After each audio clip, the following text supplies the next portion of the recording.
the Senate does adjourn. And Senator Patterson, you are first cab off the rank. Thank you, Mr President. I rise tonight to speak about the critical choice facing the people of Britain on the 23rd of June. They will decide whether to stay or leave the European Union. From where I sit, the choice is clear. Britain would be more prosperous, free and secure outside the European Union. The European Union project may have begun with good intentions, but the reality is that the EU today has strayed very far from those intentions. It has become bloated, undemocratic and hostile to the freedoms that made Britain great. The cost to the British people and their economy is real. Every week, Britain sends £350 million to Brussels. The cost to Britain's economy of just the 100 top EU rules is more than £33 billion each year. The UK has lost control of their borders and their laws. They have no power to control the intake of migrants from within the EU. More than half of the laws and regulations passed each year which govern the lives of UK citizens originate not in their own parliament but in a foreign capital, enacted by people who they had no say in electing.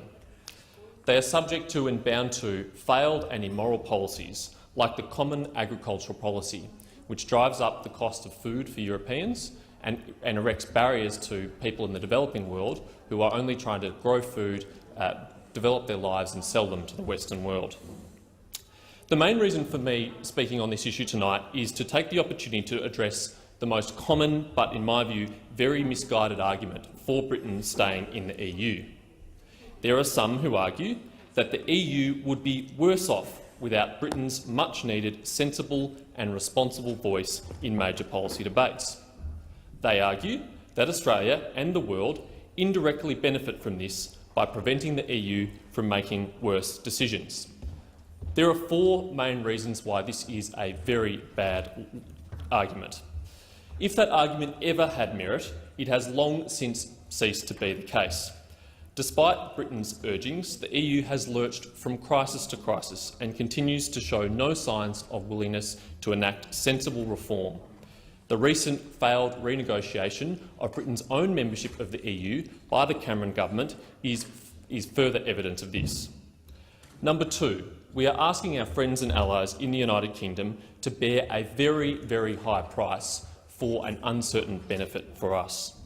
To ask them to shackle themselves to the European Union, which lurches from crisis to crisis, which is clearly on the way down and hurtling towards possible disintegration, is too great a request to ask of our friends. Number three, it ignores the very real cost to our relationship with Britain caused by their membership of the EU. For example, a free trade agreement between Australia and the United Kingdom cannot be negotiated because the United Kingdom has no freedom to determine its own trade policies. An agreement for the free movement of people between the Commonwealth countries such as Britain, New Zealand, Australia and Canada also cannot be negotiated because Britain has no freedom to determine those policies. The best thing for Europe would be for the United Kingdom to leave the EU and to demonstrate how successful, prosperous, free and secure they could be outside the European Union. That would send the best signal to the EU of the kind of reforms that are necessary to enjoy prosperity and freedom in the 21st century. The worst thing for the EU and the UK would be for them to decide to stay within the EU, to suffer the consequences of it and to lose the opportunity to demonstrate to the people of Europe that there is an alternative pathway, that there are better policies.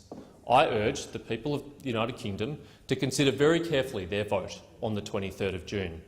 It is up to you to decide whether you remain or whether you leave.